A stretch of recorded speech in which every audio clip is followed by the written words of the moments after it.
साथ, यानी कि clarity in the mind with proper plan. आप देखिए कि आपके मन में स्पष्टता होनी चाहिए, आपके दिमाग में स्पष्टता होनी चाहिए। स्पष्टता किस चीज़ की है? देखिए, मान लीजिए आप एग्ज़ाम देने जा रहे हैं यूजी नेट के लिए। अब आपको पता ही है, आपके दिमाग में बिल्कुल क्लियर है, बिल्कुल स्पष्ट है कि क्या आपका सिलेबस है, क्या सिलेबस में आना है, किस हिसाब से पैटर्न आएगा एग्ज़ाम का, ऑफलाइन है ऑनलाइन है, कैसे आपको करना है। तो बिल्कुल आपके मन में स्पष्टता है, आपके दिमाग में स्पष्टता है। तो आपके मन में क्या है कि उचित प्लान भी है, आपके दिमाग में क्या है, उचित योजना भी है। आपको पता है कि देखिए कि यूजी नेट का एग्ज़ाम हर साल 2 बार होता है, तो 6 महीने मिलते हैं एक बार में। तो हमें कितनी तैयारी करनी, कैसे तैयारी करनी है, क्या क्या पढ़ना है, कैसे पढ़ना है, तो सब कुछ आपके जो मन में या माइंड में क्या है, स्पष्ट होता है। तो वो होता है मन में स्पष्टता या दिमाग में स्पष्टता। यह संचार के प्रमुख पहलू। दूसरी बात, आपको दूसरा एग्जांपल यहाँ पे देता हूँ कि आपने अगर किसी को मैसेज देना है, ठीक है, आपने किसी को मैसेज देना है, तो आपको पता है कि आपको उसको क्या समझाना है, किस हिसाब से समझाना है ना। तो वो है मन में स्पष्टता, दिमाग में स्पष्टता। अब आप किसी को कुछ चीज़ समझाओगे तो आपके दिमाग में स्पष्ट होगा ना कि मैं आपको इसको मैं ये बात समझाऊंगा, इसको मैं ऐसे करवाऊंगा, है ना, वो चीज़। संचार का उद्देश्य, देखिए दूसरी बात है पर्पस ऑफ कम्युनिकेशन। संचार का उद्देश्य क्या है? अगर आप किसी से कोई बात कर रहे हो, ठीक है, तो वो क्यों कर रहे हो, उसका उद्देश्य होता है, बिल्कुल, है ना। मैं ये लेक्चर बना रहा हूँ, क्यों बना रहा हूँ? कि ताकि आपको मैं संचार के बारे में बता सकूँ। ये संचार का उद्देश्य है। नेक्स्ट है संक्षेपण। संक्षेपण को इंग्लिश में कहते हैं समराइजेशन, यानी कि समराइज करना। समराइज का मतलब है कि जो आपने संचार किया है उसको समराइज करिए। आप देखिए कि आप जैसे कोई एनसीईआरटी की बुक पढ़ते हैं, चैप्टर के एंड में देखिए समरी लिखी होती है, ठीक है, सारणी। तो उसका मतलब क्या है कि जो आपने पूरे चैप्टर में पढ़ा है, तो एंड में आप देखिए कि आपने पूरे में पे क्या पढ़ा है। तो समराइजेशन क्या है, याद रखिए कि मान लीजिए आपने किसी को कोई चीज़ समझा दी है, तो उसको बिल्कुल एंड में समझाइए कि मैंने आपको ये समझाया है, तो आपको ये कैसा लगा, ठीक है। तो आपके दिमाग में बिल्कुल होना चाहिए कि मैं ये इसको समझाऊंगा और ये मैंने इसको समझा दिया, ठीक है। शिक्षण सहानुभूतिपूर्ण होना चाहिए। देखिए, शिक्षण सहानुभूतिपूर्ण बिल्कुल होना चाहिए। ये क्लासरूम कम्युनिकेशन की बात है यहाँ पे, ठीक है, ये क्लासरूम कम्युनिकेशन की बात हो रही है यहाँ पे, कक्षा संचार की। देखिए उसमें क्या है, शिक्षण सहानुभूतिपूर्ण होना चाहिए। जो शिक्षक है, जो टीचर सहानुभूतिपूर्ण हो। सहानुभूति का ये मतलब है कि मान लीजिए कि किसी को अगर शिक्षक क्लास में पढ़ा रहा है, कक्षा में अगर किसी को कोई चीज़ ना समझ में आए, वो से क्यों समझ नहीं आ रहा स्टूडेंट को, तो वो शिक्षक को समझना चाहिए, सहानुभूति रखनी चाहिए, है ना। नेक्स्ट है मूल्यांकन, यानी कि एवेल्यूशन। मूल्यांकन का मतलब है कि मूल्यांकन करना, ठीक है, एवेल्युएट करके देखना कि संचार के माध्यम से जो सीखा गया है वो कैसे है, कितना सीखा गया है, कितना समझा गया है, उसको एवेल्युएट करना। नेक्स्ट है मोटिवेशन, ठीक है। देखिए कक्षा संचार की बात हो रही है, बिल्कुल याम संचार की बात नहीं है, ये कक्षा संचार की बात है। तो यहाँ पे आपको मैं बता रहा हूँ, ये प्रेरणा के लिए, मोटिवेशन के लिए। कक्षा में देखिए क्या होता है कि संचार कैसे होता है, एक टीचर और स्टूडेंट के बीच में, इनके शिक्षक और विद्यार्थी के बीच में। अब देखिए शिक्षक को क्या करना चाहिए, हमेशा मोटिवेट करते रहना है स्टूडेंट को। जैसे मान लीजिए मैं आपको कहूँ कि आपको मोटिवेट करूँगा हमेशा ही कि आप इस बार जेआरएफ कर सकते हो, बिल्कुल थोड़े समय में भी स्मार्ट वर्क के ज़रिए अच्छी तैयारी कर सकते हो।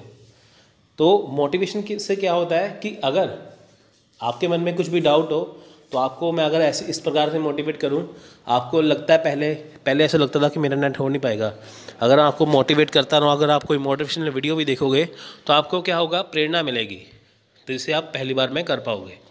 कई होते हैं ना, कई कहते हैं कि यार मैं पहली बार दे रहा हूँ, मेरे से एग्ज़ाम हो नहीं पाएगा। तो जब आप किसी और की वीडियो देखोगे जिसने पहली बार में नेट निकाला है, तो आपको उससे प्रेरणा मिलेगी। तो होता है मोटिवेशन। प्रयोग, एक्सपेरिमेंटेशन, ठीक है, संचार में प्रयोग करना बहुत ज़रूरी है, एक्सपेरिमेंट करना ज़रूरी है।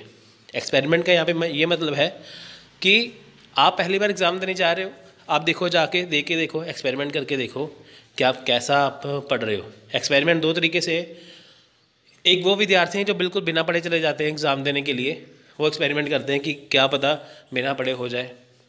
एक जाते हैं बिल्कुल तैयारी करके अच्छे से, तो वो भी एग्ज़ाम देते हैं, ठीक है, वो है एक्सपेरिमेंटेशन। एक शिक्षक का स्वयं मूल्यांकन, self assessment of a teacher.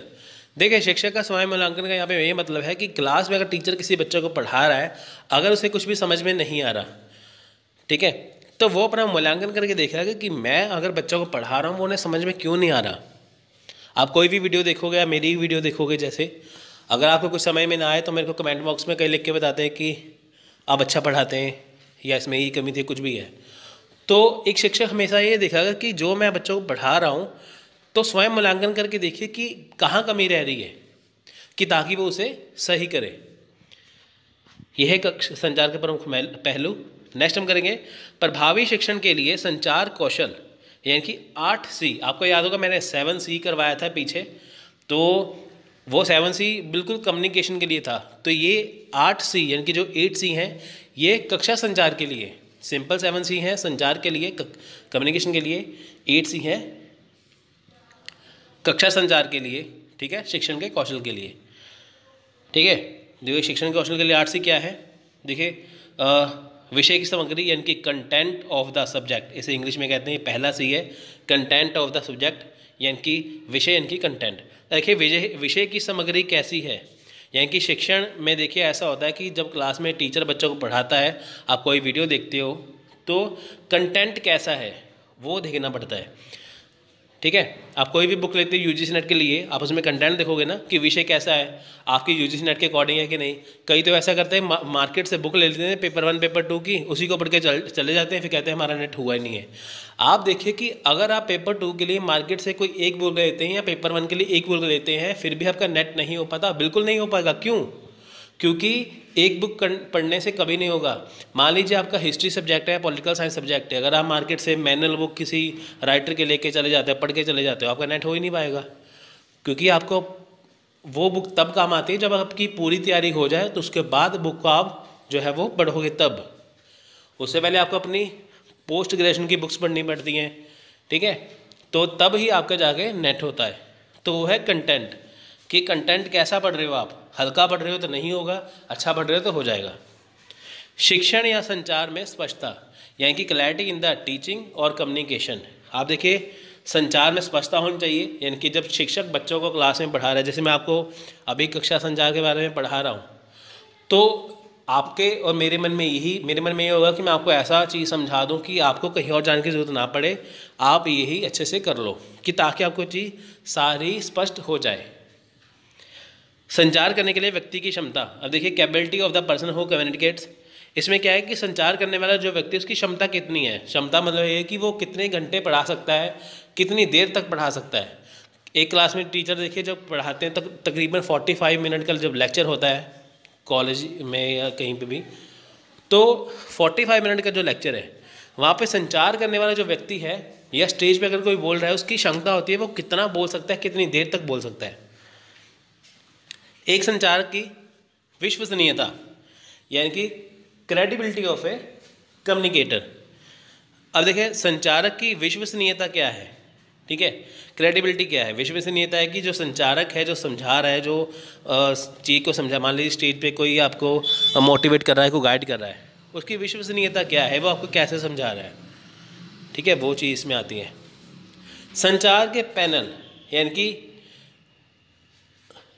हाँ संचार के पैनल, ठीक है, यहाँ पे संचार के पैनल है। चैनल्स ऑफ कम्युनिकेशन, सॉरी संचार के चैनल है यहाँ पे, सॉरी मैं पैनल बोल रहा हूँ, यहाँ पे चैनल है। संचार के चैनल, यानी कि संचार के चैनल कौन से हैं, जैसे आप वीडियो देख रहे हो ये संचार का चैनल है, ठीक है। उससे पहले अगर आप किसी कक्षा में बैठे हो तो वो टीचर आपको समझा रहा है, वो फेस टू फेस कम्युनिकेशन है, ठीक है। तो ये ऐसी चीज़ें हैं। संचार में रचनात्मकता, यानी कि क्रिएटिविटी इन द कम्युनिकेशन। देखिए क्रिएटिविटी बहुत ज़रूरी है, संचार में रचनात्मकता बहुत ज़रूरी है। क्रिएटिविटी ऐसे है कि मान लीजिए आपको कोई चीज़ समझ में नहीं आ रही, मैथ का सवाल किसी को कोई समझ में नहीं आ रहा, पेपर 1 में मान लीजिए आपको डाटा इंटरप्रिटेशन समझ में नहीं आ रहा, अब उसमें देखिए कि बुक में आपको समझ नहीं आ रहा, टीचर आपको ऐसी वीडियो बना के देता है या कक्षा में आपको ऐसा समझा देता है कि इस तरह से क्रिएटिविटी करवाता है, इस तरह से आसानी से ट्रिक से करवा देता है कि आपको वो आसान लगने लगता है। तो ये क्या है, ये रचनात्मकता है, क्रिएटिविटी है। नेक्स्ट है consistency in the term of teaching, यानी कि शिक्षण की दृष्टि से संगति। अब देखिए कंसिस्टेंसी क्या है टीचिंग में, यानी कि पढ़ाने के लिए देखिए शिक्षण की दृष्टि देखिए कि संगति कैसी है, यानी कि टीचर आपको किस हिसाब से पढ़ा रहा है। नेक्स्ट है कंटिन्यूटी यानी कि निरंतरता या नियमितता। देखिए संचार जो शिक्षण जो है वो लगातार चलने वाली प्रक्रिया है, संचार भी लगातार चलने वाली प्रक्रिया है। ऐसा तो है नहीं कि देखिए आप जो कोई वीडियो बनाते हैं या कोई कक्षा में पढ़ाते हैं बस वही पढ़ेंगे बच्चे, वो आगे पढ़ेंगे। देखिए आगे बच्चे पोस्ट ग्रेजुएशन करेंगे, वो भी तो यूजीसी नेट देंगे, तो ये क्या ही निरंतर चलता रहेगा। अब हम बात करेंगे प्रभावी संचार के आयाम की, यानी कि डायमेंशन ऑफ इफेक्टिव कम्युनिकेशन। यहाँ पे कुछ नहीं, यहाँ पे टीचर की फुल फॉर्म बताई गई है क्या है। देखिए टी से टैक्ट और है टेनेसिटी यानी कि टैक्ट और तब, ई से है उत्साह और ऊर्जा एंथुसिज्म और एनर्जी, ए से योग्यता अनुकूलता महत्वाकांक्षी और प्राप्त करने की क्षमता यानी कि aptitude adaptability ambitious and ability to achieve, C से है संचार कौशल स्पष्टता परामर्श यानी कि हम्बल ऑनेस्ट एंड होलिस्टिक। और यहाँ से नेक्स्ट है एच से है विनम्र ईमानदार और समग्र यानी कि हम्बल ऑनेस्ट होलिस्टिक, ई से है उद्यमी और दक्षता जो अन्य पहलू में सहायक होंगे यानी कि enterprising and efficiency which will helpful to in other aspects. Next are यानी कि रिसोर्सफुलनेस यानी कि संसाधनशीलता। तो आज हम करेंगे स्मार्ट कक्षा संचार यानी कि स्मार्ट क्लास कम्युनिकेशन। तो फ्रेंड्स ये देखिए स्मार्ट कक्षा पहले होती क्या है वो जान लेते हैं। देखिए स्मार्ट कक्षा क्या है। देखिए पहले क्या होता था कि पहले ज़माने में या आजकल देखिए हर एक स्कूल में तकरीबन आप देखिए ऐसे है कि जैसे ब्लैक बोर्ड के ऊपर टीचर चौक से पढ़ाते हैं, ठीक है। किसी भी सरकारी स्कूल में चले जाओ या किसी भी वहाँ भी पढ़ाते हैं। प्राइवेट इंस्टीट्यूशन में क्या हो रहा है या वैसे क्या हो रहा है कि स्मार्ट कक्षा संचार है। स्मार्ट का तरीका मतलब जो बोर्ड है वो डिजिटल हो चुके हैं, ठीक है। यानी कि जो क्लासेस हैं जैसे देखिए वीडियो सबसे बड़ा उदाहरण है, ये स्मार्ट कक्षाएं हैं। यानी कि घर बैठे बैठे आप वीडियो के ज़रिए कक्षा ले सकते हैं, ठीक है, क्लासेस ले सकते हैं, ये भी है। और देखिए कि जो आपको वीडियो प्रेजेंटेशन करके आपको वो वीडियो रिकॉर्डिंग करके दिखाया जाता है ना वो स्क्रीन पे, वो है स्मार्ट कक्षा। बस में संचार कैसे होता है वो देखते हैं। देखिए स्मार्ट कक्षा भारतीय शिक्षा परिदृश्य में शिक्षा का आधुनिक तरीका है जो छात्रों को बेहतर अवधारणा निर्माण, अवधारणा विस्तार, पढ़ने के कौशल में सुधार और शैक्षणिक उपलब्धि में मदद करके छात्रों को गुणवत्तापूर्ण शिक्षा प्रदान करता है। यानी कि स्मार्ट कक्षाएं कौन सी है, ये एक आधुनिक तरीका है। पुराना तरीका कौन सा था, ब्लैक बोर्ड पे लिखा चौक से, वो है पुराना तरीका। आधुनिक तरीका क्या है कि स्मार्ट कक्षा देखिए जैसे क्लास के अंदर वीडियो रिकॉर्ड, जैसे ऑनलाइन लेक्चर है, क्लास में मान लीजिए 50 बच्चे बैठे हैं, दिल्ली से जो टीचर है वो पढ़ा रहे हैं, अब उनका जो लेक्चर है वो कई स्कूलों में दिखाया जाएगा, तो वो है क्लास जो है स्मार्ट कक्षा। यानी कि टीचर एक ही जगह पे है पर इसको दिखाया अलग अलग जगह पे जा रहा है। या कोई अच्छे से चीज़ समझानी है तो स्क्रीन प्रेजेंटेशन के ऊपर वो दिखा देंगे स्क्रीन लगा के, ठीक है। दूसरी बात वो जो वीडियो है सबसे बड़ा उदाहरण है। जैसे आप मेरा वीडियो देख रहे हो, अगर आपको पसंद आई तो ठीक है, अगर नहीं पसंद आई तो अगर और वीडियो देखोगे। तो कहने का ये मतलब है कि यूट्यूब भी आजकल स्मार्ट कक्षा के लिए इतना ज़्यादा ज़रूरी और इतना ज़्यादा बेहतर हो गया कि आपको घर बैठे बैठे इंडिया के जो टॉप फैकल्टीज़ हैं उनसे पढ़ने का मौका मिलेगा, ठीक है। देखिए इस दिन में स्मार्ट स्कूल और स्मार्ट क्लास, कई संस्थान अपनी कक्षा को स्मार्ट और आधुनिक बना रहे हैं, वे स्मार्ट स्कूल पर काम कर रहे हैं। स्मार्ट का मतलब मैंने वही बताया ना कि टीचर अपने घर से अपने ऑफिस से लेक्चर देगा तो उसका लेक्चर आपको वहाँ पे दिखाई देगा, ठीक है, तो वह है स्मार्ट कक्षा। दूसरी बात ब्लैक बोर्ड की जगह पे आजकल क्या करते हैं, प्रेजेंटेशन, स्क्रीन प्रेजेंटेशन करते हैं, वो स्मार्ट कक्षा है। देखिए ई शिक्षण शिक्षा, ई का मतलब होता है इलेक्ट्रॉनिक। ई शिक्षण शिक्षा के क्षेत्र में क्रांतिकारी उत्पाद है, बिल्कुल सही है। कक्षा के लक्षण, देखिए कक्षाओं के लक्षण क्या हैं। सहयोगात्मक शिक्षा, देखिए इसमें क्या है, सहयोगात्मक सीखने की गतिविधियों में सहयोगी लेखन, समूह परियोजनाएं, संयुक्त समस्या समाधान, वाद विवाद और बहुत कुछ शामिल है। देखिए इसमें क्या है, सहयोगात्मक शिक्षा है ये, ठीक है। सहयोगात्मक शिक्षा का मतलब है कि यहाँ पे क्या है कि आपको सहयोग दिया जाएगा सीखने के लिए, यानी कि कोई भी छात्र सीखेगा उसको सहयोग दिया जाता है, ठीक है। सहयोग का मान लीजिए कि अगर किसी को हिस्ट्री का कोई चैप्टर समझ नहीं आ रहा, ठीक है, तो स्मार्ट क्लास के जरिए उसको वही चैप्टर जो है प्रेजेंटेशन के रूप में समझाया जाएगा, दिखाया जाएगा, तो उसको वो जल्दी समझ में आ जाएगा। ठीक है, तो वो क्या है, वो सहयोगात्मक शिक्षा है, सहयोग करना, पढ़ने में कहीं भी दिक्कत आना सहयोग करना। ठीक है, इसमें क्या है, समूह परियोजनाएं हैं, संयुक्त समस्या समाधान, संयुक्त समस्या समाधान भी है। देखिए मान लीजिए कि आप ऑनलाइन क्लास ले रहे हो, अब आप कमेंट करो कि नीचे मेरे को ये चीज़ समझ में नहीं आई। ठीक है, तो अगर आपको मैं रिप्लाई ना कर पाऊँ तो आपको कोई ना कोई स्टूडेंट वहाँ पे रिप्लाई करेगा, या आप अगर ऑनलाइन कक्षा ले रहे हैं तो वहाँ पे फॉरम बना होता है, अगर आप वहाँ पे आप जाके अपना कोई क्वेश्चन पुट करते हो तो वहाँ पे उसका आपको आंसर मिल जाता है। तो ये क्या है, ये ये क्या है, सहयोगात्मक शिक्षा है। ठीक है, इसमें क्या है, समूह परियोजनाएं भी हैं, यानी कि इसमें क्या है, आपको ग्रुप में क्या है, आपको परियोजनाएं दी जाती हैं, संयुक्त समस्या समाधान भी दिया जाता है। ठीक है, वो संयुक्त समस्या समाधान हो गया, यानी कि आपको कोई ना कोई आपका जो समस्या का सॉल्व कर देगा। ठीक है, तो नेक्स्ट है कंप्यूटिंग डिवाइस। देखिए कंप्यूटर आधुनिक कक्षाओं में प्रोजेक्टर, वीडियो लेक्चर और ई बुक्स आदि के लिए आसानी से उपलब्ध है। कंप्यूटर बहुत ज़्यादा ज़रूरी है। अगर मान लीजिए कि आपको क्लास में प्रोजेक्टर चलाना है तो आपको अपना कंप्यूटर अटैच करना पड़ेगा साथ में। ठीक है, तो उससे आप जो आपके कंप्यूटर के अंदर होगा वो उनको वहाँ पे दिखाई देगा स्क्रीन पे। ठीक है, और अगर आपको यूट्यूब पे वीडियो देखना है तो चलो आजकल तो फ़ोन में ही सारा कुछ है, कंप्यूटर की इतनी ज़रूरत नहीं पड़ती, पर फिर भी कंप्यूटिंग डिवाइसेस हैं। ठीक है, जिससे आपको क्या है कि सारी चीज़ें देखने में आसानी हो जाती है। ई बुक्स है, अब ई बुक्स का ये मतलब है कि जैसे आपने PDF डाउनलोड कर लिया, ठीक है, तो वो बात होगी ई बुक्स की। तो आजकल आसानी से उपलब्ध है। ई बुक्स का सबसे बड़ा फ़ायदा है कि हम मान लीजिए कि आप पेपर 1 के लिए अगर आपके पास ई बुक्स पड़ी हैं, जैसे हम पेपर 1 के लिए अपने PDF प्रोवाइड करवाते हैं। अगर मान लीजिए कि आप पेपर 1 की कहीं बुक लेके जाते हो, मान लीजिए कहीं आप रिश्तेदार के चले गए या आप एग्ज़ाम वाले दिन बुक लेके गए, तो अगर आपकी वहाँ पे बुक गुम जाती है तो वो सबसे बड़ा कारण है। सबसे बड़ी बात है कि आपको बुक अपने साथ कैरी करना पड़ेगा, लेके जाना पड़ेगा। बट अगर यहाँ पे ई बुक्स अगर आप लेके जाते हो, वो तो आपके फ़ोन में पड़ा रहेगा, फ़ोन आपके हमेशा साथ रहेगा, तो ई बुक्स आपको कहीं पे भी लेके ई बुक्स में आपको कोई भी परेशानी नहीं होती। इसमें आपको बुक्स नहीं उठानी पड़ती, जब मर्जी फ़ोन उठाया ई बुक्स पढ़ा, काम ख़त्म। पारस्परिक सम्मान, देखिए शिक्षकों और छात्रों को हमेशा एक दूसरे के लिए सम्मान होना चाहिए। छात्रों को अपने मूल्य का पालन करना चाहिए क्योंकि वे हमेशा उनसे मार्गदर्शन प्राप्त करेंगे। साथ ही शिक्षकों को छात्रों को आत्मविश्वास के साथ बोलने और उनकी राय को महत्व देने के लिए प्रोत्साहित करना चाहिए। देखिए यहाँ पे क्या है कि जो शिक्षक है और जो छात्र है, दोनों को ही एक दूसरे के लिए सम्मान करना चाहिए।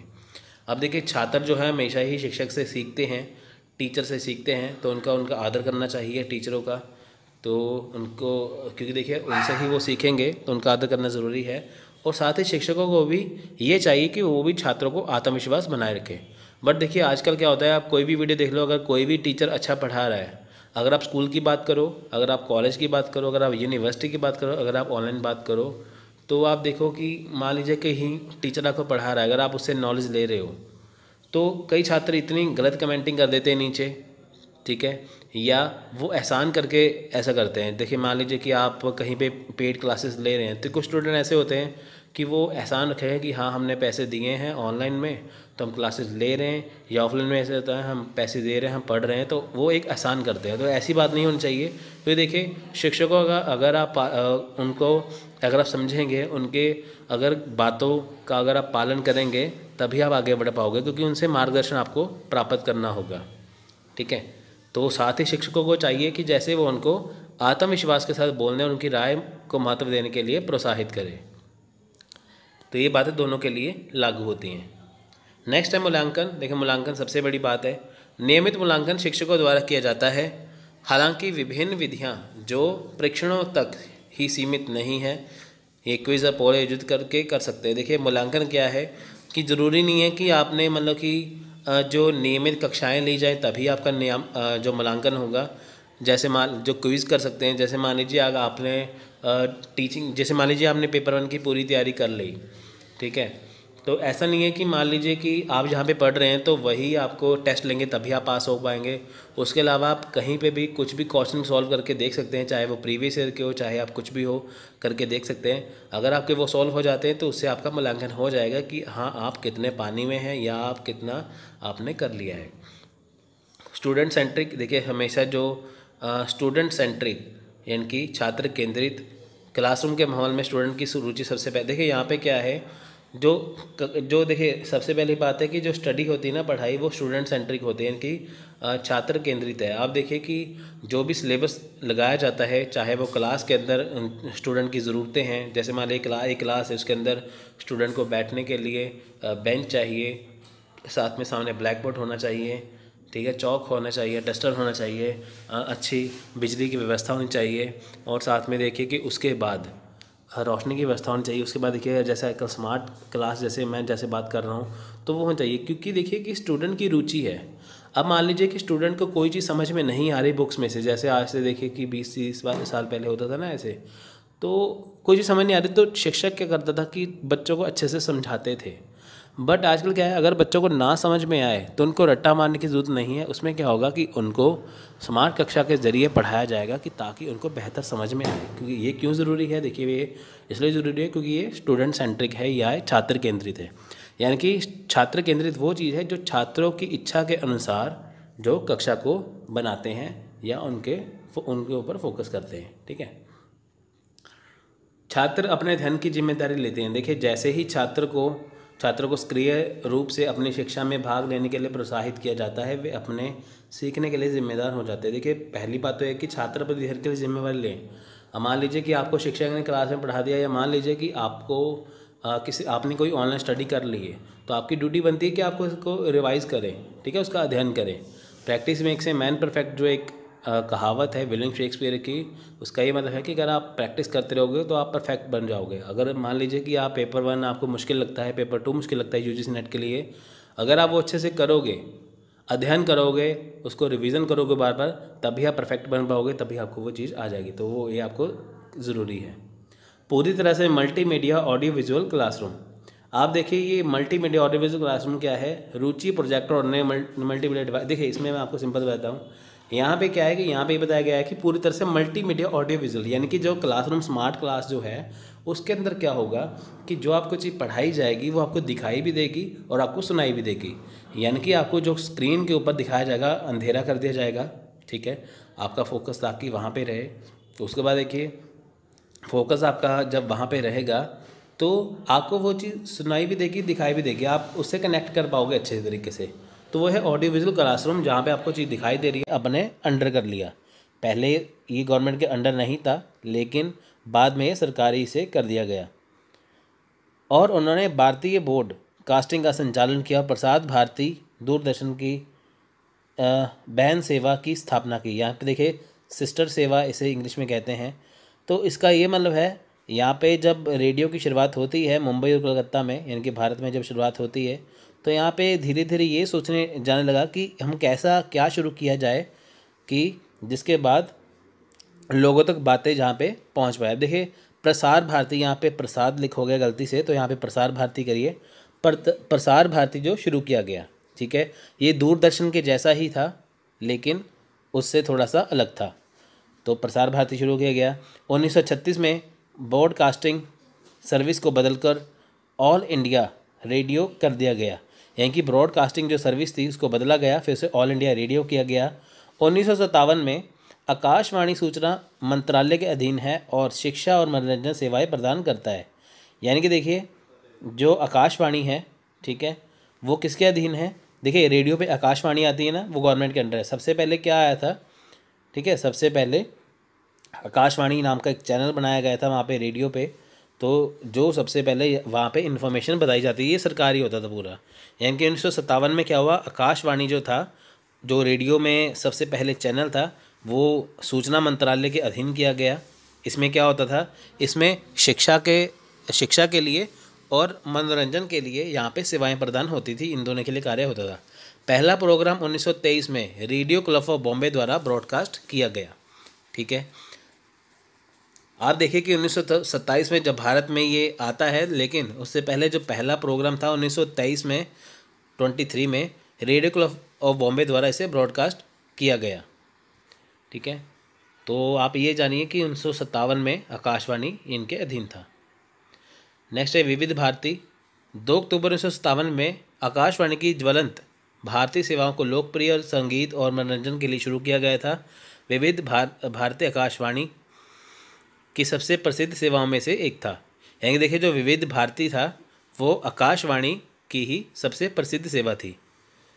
इनका नाम मोटे तौर पर विविध भारतीय के रूप में अनुवादित है और इसे वाणिज्यिक प्रसारण सेवा के रूप में भी जाना जाता है। यह एयर नेटवर्क का व्यावसायिक रूप से सबसे सुलभ और यह मुंबई और अन्य बड़े शहरों में लोकप्रिय है। यानी कि विविध भारती जो हैं वो कहाँ पे लोकप्रिय था, मुंबई और अन्य जो बड़े शहर हैं दिल्ली वगैरह हो गया, यहाँ पे सबसे ये लोकप्रिय हो गया था। 1 नवंबर 1967 में विविध भारती सेवा में शुरू में विज्ञापन पेश किए गए। यानी कि देखिए सबसे पहले आकाशवाणी बनाई गई। आकाशवाणी भारत सरकार के अंडर थी। उसके बाद क्या था, जो विविध भारती को शुरू किया गया, विविध भारती को। तो 1957 में क्या हुआ, 1 नवंबर 1957 को यहाँ पे विज्ञापन पेश किए गए। नेक्स्ट है एफएम रेडियो यानी कि frequency modulation. American engineer Edwin Armstrong द्वारा 1933 में आविष्कारित एफएम प्रसारण किया गया। भारत में यानी कि देखिए एफएम की शुरुआत किसने की थी, ये अमेरिका के इंजीनियर थे एडविड आर्मस्ट्रॉन्ग। भारत में 6 जुलाई 1999 को केंद्रीय मंत्रिमंडल ने एफएम रेडियो ब्रॉडकास्टिंग, यहाँ पे ब्रॉडकास्टिंग है, ब्रॉडकास्टिंग में निजी क्षेत्र के प्रवेश को मंजूरी दी। यानी कि देखिए कि पहले जो गवर्नमेंट थी उनका जो रेडियो था आकाशवाणी, लेकिन जब प्राइवेट रूप से जब देखिए एफएम बना तो 6 जुलाई 1999 को ये आया। तो इसे क्या किया कि केंद्रीय मंत्रिमंडल जो भारत सरकार का है उन्होंने क्या किया कि इसमें इसकी ब्रॉडकास्टिंग में निजी क्षेत्र को मंजूरी दे दी। अब देखिए जो एफएम है वो प्राइवेट है, यानी कि जब पहली बार यहाँ पे रेडियो आया था वो भारत सरकार के यानी कि गवर्नमेंट के अंडर था, लेकिन जब यहाँ पे एफएम आया वो प्राइवेट हो गया तो सरकार ने उसको मंजूरी दे दी कि हाँ चलो इस एफएम में भी कि आप प्राइवेटाइजेशन कर सकते हैं। स्टेशनों के कुछ नाम देख लीजिए, जैसे Vividh Bharati, Jago Mumbai, Radio City, Big FM, Radio Mirchi, Radio Bolly FM, FM Rainbow, My FM. ये क्या है, ये एफएम के स्टेशन है। तो यहाँ पे जाके आप इनके जो चैनल हैं वो उनको सुन सकते हैं। ठीक है, तो एफएम रेडियो क्या है, ये प्राइवेट है और जो रेडियो था वो सरकारी था। तो इसकी डेट याद करनी बहुत ज़रूरी है। सबसे ज़्यादा ज़रूरी है इनके जो बनाने वाले हैं, जो इनकी खोज करता है, उनका नाम एडविन आर्मस्ट्रॉन्ग। तो देखिए इसका एक क्वेश्चन आया था 2012 में। प्रसारण के लिए ऑल इंडिया रेडियो को वर्ष में नामित किया गया था, यानी कि किस वर्ष में इसे नामित किया गया था। तो ऑप्शन है option number B, all India radio. Next है टेलीविज़न। देखिए रेडियो के बाद अगर हम बात करें मास कम्युनिकेशन की यानी कि जनसंचार की बात करें तो यहाँ पे देखिए सबसे रेडियो के बाद बारी आती है टेलीविज़न की।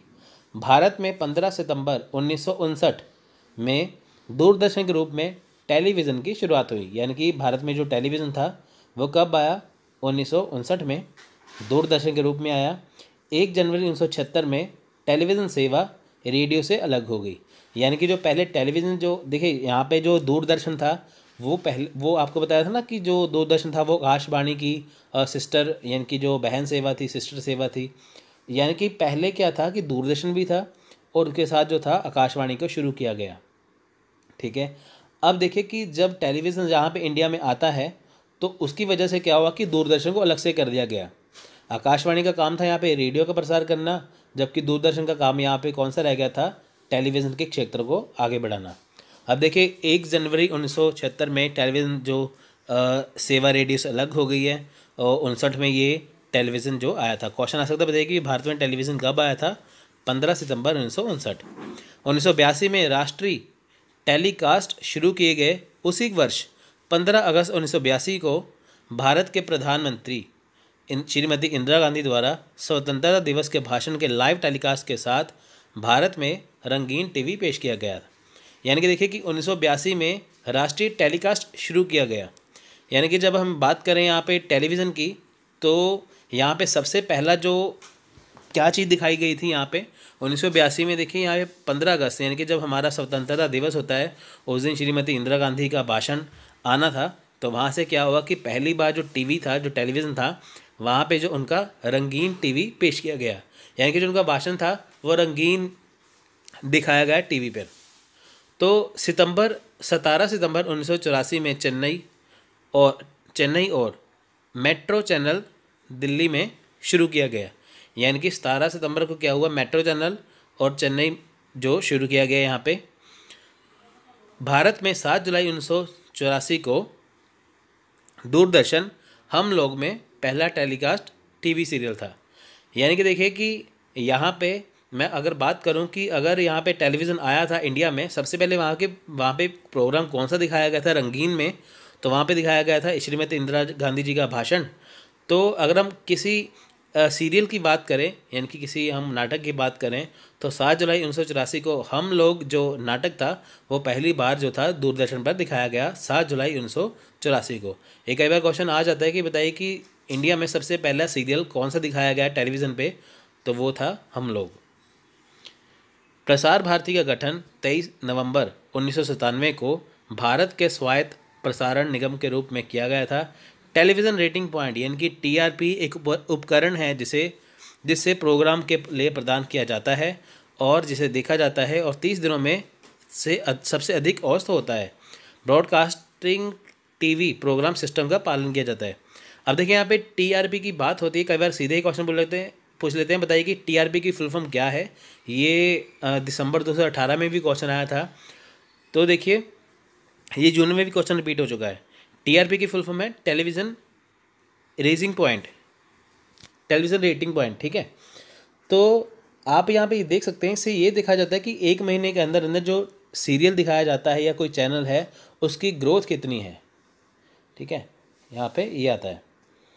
तो यहाँ पे देखिए कि अगर हम बात करें यहाँ पे ब्रॉडकास्टिंग सिस्टम की, तो यहाँ पे देखिए भारत में NTSC यानी कि राष्ट्रीय टेलीविज़न मानक समिति को माना जाता है। देखिए पहले रंगीन टीवी ब्रॉडकास्टिंग प्रणाली है, यानी कि अगर हम बात करें जो रंगीन टीवी ब्रॉडकास्टिंग प्रणाली है, जो हमें हमारे कलर टीवी में जो हमारे प्रोग्राम दिखाए जाते हैं, ये कौन सी प्रणाली इस्तेमाल करते हैं, NTSC की, यानी कि राष्ट्रीय टेलीविज़न मानक समिति। उत्तर अमेरिकी प्रसारण टेलीविज़न मानक शुरुआती राष्ट्रीय टेलीविज़न मानक समिति के लिए खड़े हैं। इसका उपयोग उत्तरी अमेरिका में किया जाता है। आप देखिए कि यहाँ पे NTSC है, अमेरिका में क्या है, अमेरिका में PAL है, PAL, ठीक है। तो ये दोनों चीज़ें होती हैं।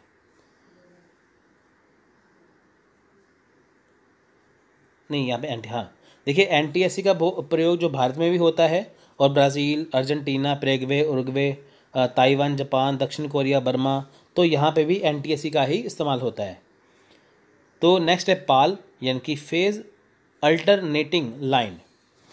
भारत में PAL ब्रॉडकास्टिंग सिस्टम फॉलो किया जाता है।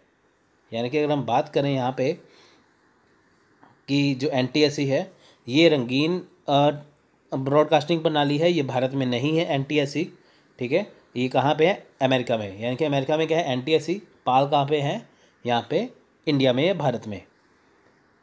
देखिए NTSC ब्रॉडकास्टिंग सिस्टम को खराब ट्रांसमिशन स्थितियों के तहत कलर टोन शिफ्टिंग सहित कई समस्याओं का सामना करना पड़ता है।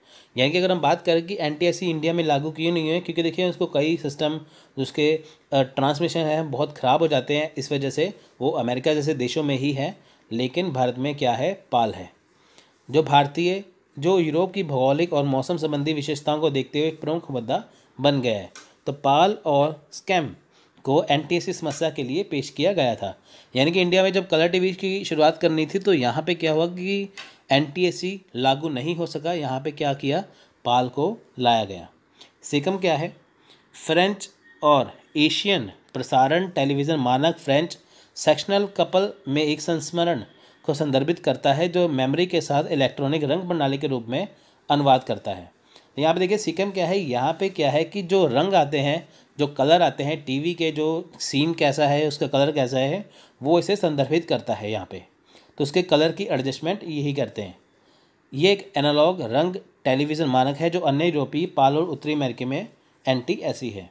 तो इनकी क्या है, ये कलर सेट करने का तरीका है टीवी में SECAM। दुनिया भर में NTSC PAL SECAM के उपयोग में 3 मुख्य एनालॉग सिस्टम थे।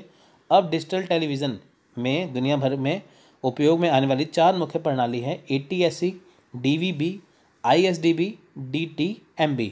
तो आपको एग्जाम में क्वेश्चन पूछेंगे, बताइए कि ATSC DVB इनमें से क्या है, ठीक है। ये क्या चीज़ है, ये वो चीज़ें हैं कि दुनिया भर में अगर हम टीवी की बात करें, टेलीविज़न की बात करें, तो उनके एनालॉग सिस्टम है कि उनके अंदर जो कलर टीवी के प्रोग्राम दिखाए जाते हैं वो कैसे एडजस्ट होते हैं, तो वो इनसे ही एडजस्ट होते हैं। तो थोड़ी सी लैंग्वेज मुश्किल है, आपको मैं आसान भाषा में करा रहा हूँ कि ताकि आप इसे अच्छे से समझ में पाएँ। देखिए, एनालॉग वीडियो और टेलीविज़न में शोर अभी भी प्रदर्शित होने वाला एक यांत्रिक डॉट पिक्सल पैटर्न है जब कोई भी टेलीविज़न सेट के एंटीना द्वारा ट्रांसमिट सिग्नल प्राप्त नहीं कर पाता।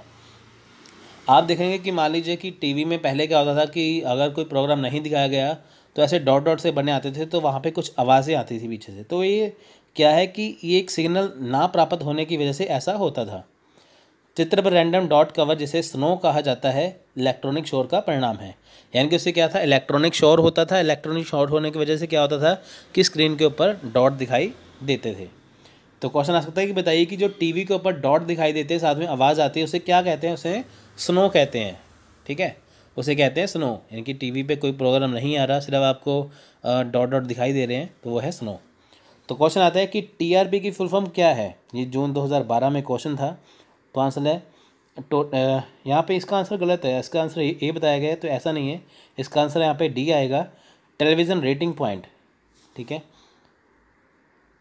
नेक्स्ट क्वेश्चन है, टीवी दर्शकों द्वारा इस्तेमाल किया जाने वाला रेफरेंशियल फ्रेमिंग मीडिया को जोड़ता है। तो इसका आंसर है वास्तविकता। यानी कि जो टीवी पे दिखाया गया है उसका रेफरेंस जो है, ठीक है, यानी कि आपको जो टीवी में दिखाया जाता है आप उससे काफ़ी कुछ सीखते हो। ये जनसंचार का तरीका है। अगर आपको मान लीजिए वहाँ पे किसी फ्रीडम फाइटर की, किसी क्रांतिकारी की फिल्म दिखाई जाए, मूवी दिखाई जाए, तो आप उससे प्रेरित होंगे, तो आपको अच्छे अच्छे प्रोग्राम दिखाए जाएंगे। नेक्स्ट है सिनेमा। देखिए, दादा साहब फाल्के को भारतीय सिनेमा के पिता के रूप में जाना जाता है। दादा साहब फाल्के पुरस्कार को सिनेमा में जीवन काल योगदान के लिए 1969 में भारत सरकार द्वारा उनके सम्मान में स्थापित किया गया। तो सबसे बड़ा क्वेश्चन ये कि देखिए ये है कि 2019 में दादा साहब फाल्के अवार्ड जो है वो किसे दिया गया। तो उसका आंसर है श्री अमिताभ बच्चन। यानी कि अमिताभ बच्चन को देखिए अभी रिसेंटली 2019 में दादा साहब फाल्के जो अवार्ड मिला है, तो आपके पता होना चाहिए, क्वेश्चन एग्जाम में आ सकता है। बताइए कि अभी 2019 में किसे जो है दादा साहब फाल्के अवार्ड दिया गया है, तो है अमिताभ बच्चन। अब देखिए इनकी शुरुआत कब हुई थी, 1969 में। क्यों हुई थी, जो दादा साहब फाल्के हैं जो भारतीय सिनेमा के पिता है उनके रूप में। देखिए सन 1913 में क्या हुआ था, देखिए भारत में पहली पूर्ण लंबाई वाली तस्वीर का यानी कि पिक्चर यानी कि फिल्म का निर्माण दादा साहब फाल्के द्वारा किया गया। यानी कि दादा साहब फाल्के जो है वे ये भारतीय सिनेमा के पिता हैं, जिन्होंने सन 1913 में राजा हरिश्चंद्र नाम की फ़िल्म बनाई थी, मूवी बनाई थी, जो एक मराठी मूक फिल्म थी। यानी कि मराठी भाषा में थी लेकिन मूक फिल्म थी। मूक का मतलब होता है जिसमें आवाज़ नहीं होती, यानी कि साइलेंट मूवी थी ये, जिसका नाम था राजा हरिश्चंद्र, जिसे बनाया था दादा साहब फाल्के ने, जिसे भारतीय सिनेमा के पिता कहते हैं। तो उनके नाम से अवार्ड जो शुरू होता है 1969 में।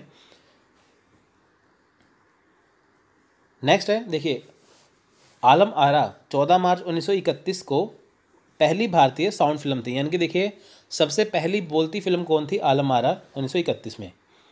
सूचना और प्रसारण मंत्रालय द्वारा प्रस्तुत भारत के पहले राष्ट्रीय फिल्म पुरस्कार को वर्ष 1953 में सेंसर द्वारा सर्वश्रेष्ठ भारतीय सिनेमा के लिए सम्मानित किया गया।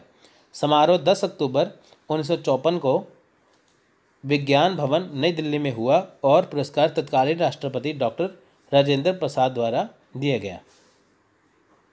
ठीक है, यानी कि देखिए उस समय जो राष्ट्रपति थे डॉक्टर राजेंद्र प्रसाद, तो उन्होंने देखिए कि सबसे पहले क्या हुआ कि जो सूचना और प्रसारण मंत्रालय है, ठीक है, उन्होंने प्रस्तुत किया पहला भारत का राष्ट्रीय फिल्म पुरस्कार। यानी कि जब भारत में देखिए फिल्म पुरस्कार जो आजकल देखिए अवार्ड शो होते हैं ना ऐसे, तो सबसे पहले जो फिल्म पुरस्कार था वो किसने शुरू किया था, 1953 में शुरू हुआ था सेंसर बोर्ड द्वारा।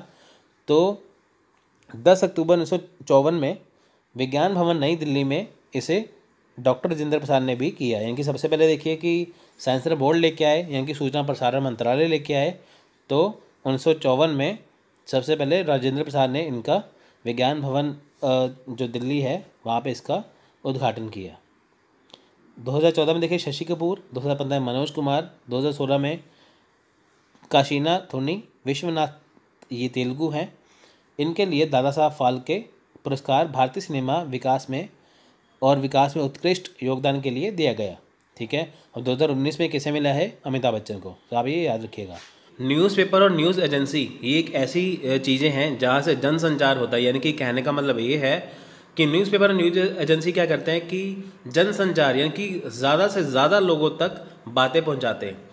आप ये देखिए कि अगर आपको देश विदेश के बारे में जानना है, यानी कि आप अपने घर पे बैठे हैं, आपको जानना है कि बताइए कि पूरे इंडिया में क्या हो रहा है, पूरे वर्ल्ड में क्या हो रहा है, तो उसके लिए आपको वहाँ पे जाने की ज़रूरत नहीं पड़ेगी। वो आपको सब कुछ अखबार यानी कि न्यूज़पेपर और न्यूज़ एजेंसी के ज़रिए पता चल जाएगा। अगर आप खबरें देखते हैं, अगर आप कोई न्यूज़पेपर पढ़ते हैं, तो आपको उसमें पता चल जाएगा। हम कह सकते हैं ना अपने घर पे बैठ के आज दिल्ली में ये हुआ, आज पंजाब में ये हुआ, आज भारत में ये हुआ, आज अमेरिका में ये हुआ, तो किससे पता चलेगा? हम तो वहाँ पे गए नहीं, हमें पता चला न्यूज़पेपर से। तो चलिए, ये था इसका ओवरव्यू। देखते हैं, देखिए 27 जनवरी 1780 में भारत का पहला अखबार कोलकाता में प्रकाशित हुआ। देखिए क्वेश्चन यही आता है एग्जाम में, बताइए कि न्यूज़पेपर जो सबसे पहले न्यूज़पेपर था वो कहाँ छपा था? तो वो छपा था कोलकाता में। यह इंग्लैंड में बंगाल गजट प्रकाशित जे हिक्की। देखिए यहाँ पे क्या है कि जो जे हिक्की, जो इसे हिक्की गैजेट भी कहते हैं, ये उसके नाम से प्रकाशित था। तो कन्फ्यूज़न कुछ नहीं है। देखिए सबसे पहले अखबार जो छपा था उसका नाम था, उसे हिक्की गैजेट के नाम से भी जानते हैं, यानी कि सबसे पहला भारत में जो अखबार छपा था वो कलकत्ता में छपा था, तो उसे हिक्की गैजेट के नाम से जाना जाता है। आप यही याद रखिए। 1838 से सबसे पुराना मौजूदा अंग्रेजी दैनिक टाइम्स ऑफ इंडिया प्रकाशित रूप मुंबई से है। देखिए अभी देखिए टाइम्स ऑफ इंडिया अभी भी अखबार आता है। इसकी शुरुआत कब हुई थी? 1838 से। तो आप ये लगा सकते हैं कि अगर ये 2019 है तो आप ये लगा सकते हैं कि ये कितना पुराना है। ये 119 और 62, अगर आप इसे प्लस करेंगे तो 181, लगभग 180 साल पुराना ये अखबार है। सबसे अधिक संख्या में समाचार पत्र हिंदी में प्रकाशित हुए। तो क्वेश्चन आ सकता है, बताइए कि सबसे ज़्यादा किस भाषा में अखबार छपे हैं? वो है हिंदी। ये कहते हैं ना, हिंदी है हम, हिंदुस्तान हमारा। तो देखिए हिंदी जो यहाँ पे बोलने वाली आबादी बहुत ज़्यादा, इसलिए यहाँ पे हिंदी में अखबार छपे हैं। वैसे तो सारे ही जो भाषाएँ हैं उनका जो 22 भाषाएँ दर्ज हैं हमारे 8वें शेड्यूल में इंडियन कॉन्स्टिट्यूशन के, तो सबको महत्ता सबकी अपनी अपनी है। लेकिन हिंदी में क्या है कि प्रकाशित सबसे ज़्यादा हुए हैं अखबार।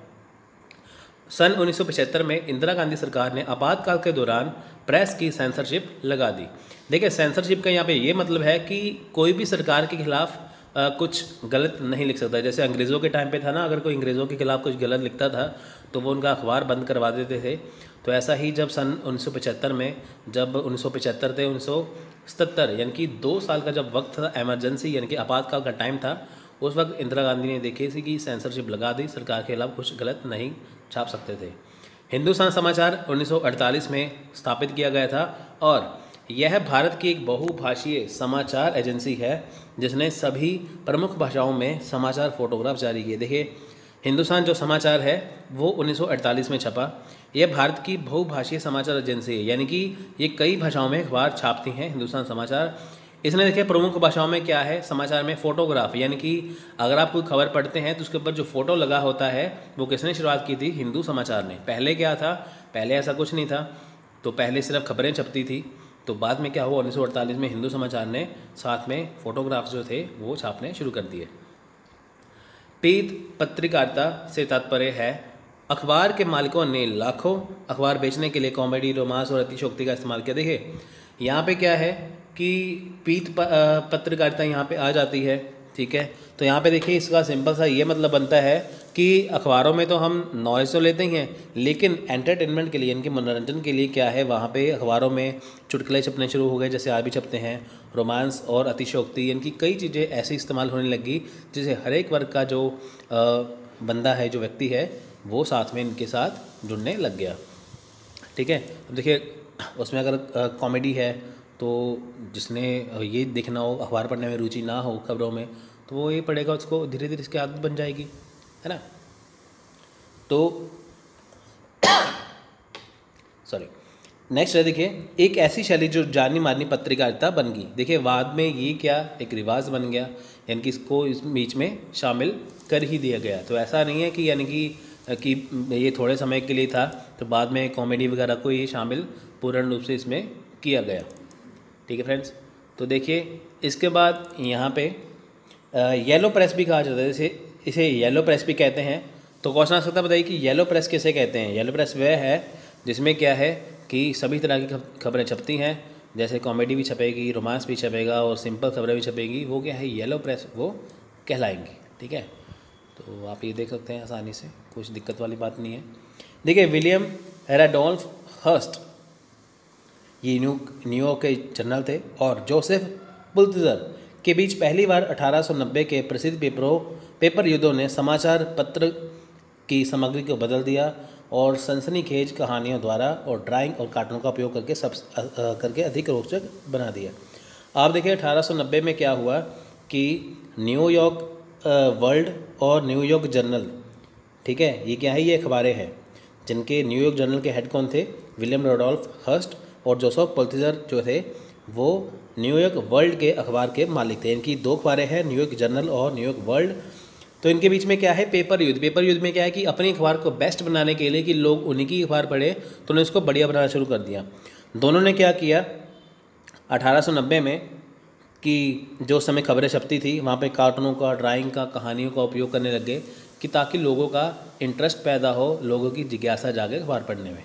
ठीक है, तो ये सिंपल सा क्वेश्चन यहाँ पे बनता है, आप इसे आसानी से ये देख सकते हैं। उसके बाद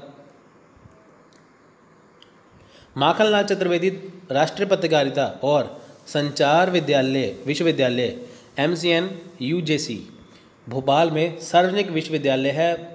भारत में मध्य प्रदेश की स्थापना 1932 में हुई थी। यह पत्रकारिता और जनसंचार के लिए भारत का पहला विश्वविद्यालय बना। देखिए कितना इंपॉर्टेंट है कि मध्य प्रदेश कब बना था, 1932 में, और पत्रकारिता और जनसंचार के लिए भारत का पहला विश्वविद्यालय था। तो बहुत इंपॉर्टेंट क्वेश्चन एग्जाम में ये आ सकता है, 99% चांस है, तो आप इसे देखिए। MJK mass communication research centre यानी कि MCRC जामिया मिलिया इस्लामिया नई दिल्ली में है। ठीक है, तो ये कौन सी है, ये कम्युनिकेशन रिसर्च सेंटर है। कलकत्ता विश्वविद्यालय ये कोलकाता में है। संचार दर्शन के रूप में संदर्भित करता है और जो व्यक्ति और समुदाय के बीच के संबंध को उजागर करता है। देखिए संचार क्या है, दर्शन के रूप में संदर्भित करता है। दर्शन क्या है कि किसी चीज़ को समझना। देखिए मान लीजिए कि व्यक्ति, ये क्या है, व्यक्ति और समुदाय के बीच संबंध, यानी कि देखिए कि कोई व्यक्ति है, अब उसका समुदाय, अगर मैं यहाँ पे राज्य की बात करता हूँ, किसी राज्य की, अब देखिए कि किसी व्यक्ति का अपने राज्य के प्रति क्या कर्तव्य हैं, तो कैसे पता चलेगा, अगर हम इस अखबार में कुछ जुड़ी ऐसी खबरें पढ़ लें तो पता चलेगा ना उससे।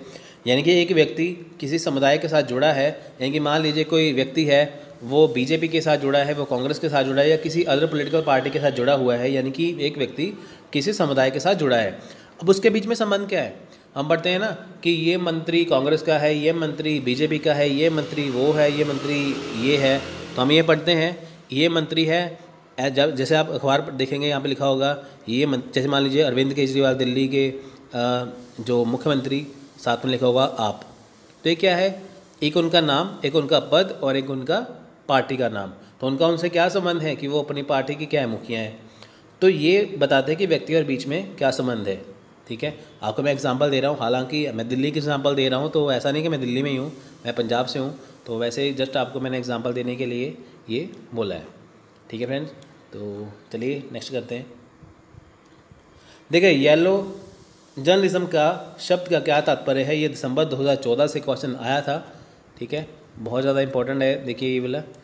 तो इसका आंसर है बी, पाठकों और दर्शकों को आकर्षित करने के लिए सनसनीखेज और अतिशयोक्ति। जैसे मैंने आपको ऊपर बताया ना कि वो कॉमेडी का इस्तेमाल करने लग गए, वो कुछ करने लग गए।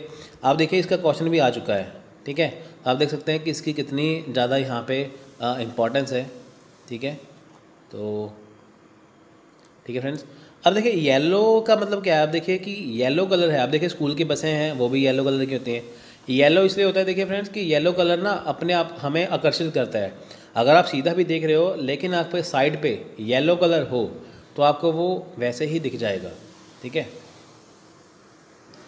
नेक्स्ट प्रश्न है, अगला प्रश्न, संचार माध्यमों जैसे कि कंप्यूटर, टेलीशॉपिंग, इंटरनेट और मोबाइल, ठीक है, टेली शॉपिंग यहाँ पे अगर शिपिंग लिखा हुआ है, मोबाइल टेलीफोनी के माध्यम से न्यू मीडिया के रूप में जाना जाता है। दिसंबर 2013 का क्वेश्चन था, तो इसका आंसर ऑप्शन नंबर बी, यानी कि इंटरेक्टिव संचार। यानी कि अगर हम टेली शॉपिंग करते हैं, ठीक है, कंप्यूटर के ज़रिए, मोबाइल के ज़रिए अगर हम शॉपिंग करते हैं तो वो क्या है, वो इंटरेक्टिव संचार है, इंटरेक्टिव कम्युनिकेशन है। आप देखिए, अगर आप मार्केट से कोई चीज़ लेने जाते हैं, मान लीजिए कि आप यूजीसी नेट की मार्केट से बुक लेने गए, उसकी आपको अलग जो उसके लिए आपको अलग मन में होगा, लेकिन आप वही जो बुक है अमेज़ॉन से ऑर्डर करते हैं, फ्लिपकार्ट या कहीं से भी ऑर्डर कर देते हैं, ऑनलाइन शॉपिंग कर लेते हैं, ठीक है, कैश ऑन डिलीवरी पे। तो क्या है, आपको ये होगा ना कि पहले मैं बाज़ार जाऊंगा, ये खरीदूंगा, कितना खर्चा आ जाएगा, लेकिन आपको वहाँ पे सस्ते में मिल रहा है, वो भी घर बैठे बैठे। तो ये क्या है, ये इंटरेक्टिव संचार है, कम्युनिकेशन है, ठीक है। तो क्वेश्चन एग्जाम में आता है, बार बार आ सकता है, तो आप इसे ध्यान से देखिएगा। तो देखिए नेक्स्ट है पोस्टल नेटवर्क। देखिए पोस्टल नेटवर्क, आजकल जो पोस्टल है वो आजकल ऑनलाइन कर दिए गए हैं, ठीक है। जब से मेक इन इंडिया शुरू हुआ है, या जब से देखिए डिजिटलाइजेशन शुरू हुआ है, तब से क्या है कि सभी काम ऑनलाइन शुरू हो चुके हैं। तो पोस्टल जो है, जिसको लोग पहले करते थे ना कि आप पोस्ट डाल दें, तो उसके ऊपर इतना नहीं था। तो देखिए पोस्टल नेटवर्क क्या है कि पूरे इंडिया में अगर सरकारी काम जो है वो पोस्टल नेटवर्क के ज़रिए होता है। 1837 में भारत में आधुनिक डाक सेवा शुरुआत हुई, ठीक है। 1854 में या 1854 में पहला डाक टिकट जारी किया गया था, ठीक है। ये क्वेश्चन बहुत इंपॉर्टेंट है, तभी मैंने आपको लिख के बताया यहाँ पे। 1911 में एयर मेल सेवा शुरू की गई। एयर मेल का मतलब होता है कि जैसे मान लीजिए कि आप पंजाब में हो, तो आपने तमिलनाडु में कोई चिट्ठी भेजनी है, तो वो एयर मेल सेवा शुरू कर दी उन्होंने। यानी कि पूरे भारत में दूर दूर जैसे स्थान हो, तो उसको क्या है, हवाई जहाज़ के जरिए चिट्ठी पहुंचाई जाती थी, ठीक है। 1972 में पिन कोड सिस्टम की शुरुआत हुई। देखिए पिन कोड होता है ना, वो 6 नंबर का होता है। फ्रेंड्स आप देखिए, जो पिन कोड है वो 6 नंबर का होता है वैसे, लेकिन अगर हम मिलिट्री के पिन कोड की बात करें तो वो 9 नंबर का होता है, ठीक है। तो आप इसे देख सकते हैं, वो स्टार्टिंग भी 9 से ही होता है। अगस्त 1986 में स्पीड पोस्ट सेवा शुरू की गई। स्पीड पोस्ट बहुत जरिए आप हमसे स्पीड पोस्ट के जरिए मटीरियल भी मंगवा सकते हैं, मुझे याद आ गया यहाँ पे, ठीक है। तो चलिए, स्पीड पोस्ट विभाग 1931 से विशेष डाक टिकट जारी कर रहा है। देखिए बाहर कितने पटाखे बज रहे हैं, दिवाली का सीज़न है, ठीक है। तो चलिए, पिन कोड की फुल फॉर्म है पोस्टल इंडेक्स नंबर, ये 1972 में पेश किया गया था। पिन कोड अंकों में कोड से 6 अंकों का उपयोग करता है। पहला अंक जोन अंकित करता है, अगले अंक उप जोन और पोस्टल सॉर्टिंग ज़िले को इंगित करते हैं। कि जो पहला अंक होता है वो क्या है, वो जोन अंकित करते हैं, कौन से जोन में है, कि नॉर्थ में है, साउथ में, ईस्ट में, वेस्ट में, कहाँ पे हैं। अप जोन करता है कि वो उसमें कहाँ पे है। पोस्टल सॉर्टिंग जिला, यानी कि वो कौन से ज़िले से हैं। और अंतिम के जो 3 अंक हैं वो ज़िले के अंतर्गत जो पोस्ट ऑफिस आता है उसे पहचानने की मदद करता है। तो देखिए नेक्स्ट है दूर संचार। देखिए दूर संचार मतलब कि टेलीफोन, कई बार दूरभाष भी लिखा होता है, तो वो है टेलीफोन, ये है दूर संचार, ठीक है। तो देखिए 1881-82 में टेलीफोन सेवा पहली बार कोलकाता में शुरू की गई। और इस देखिए 1881-82 में पहली बार कलकत्ता में शुरू की गई, यानी कि अंग्रेज़ों के टाइम पे। 1913-14 में शिमला में पहली बार ऑटोमेटिक टेलीफोन एक्सचेंज शुरू किया गया था।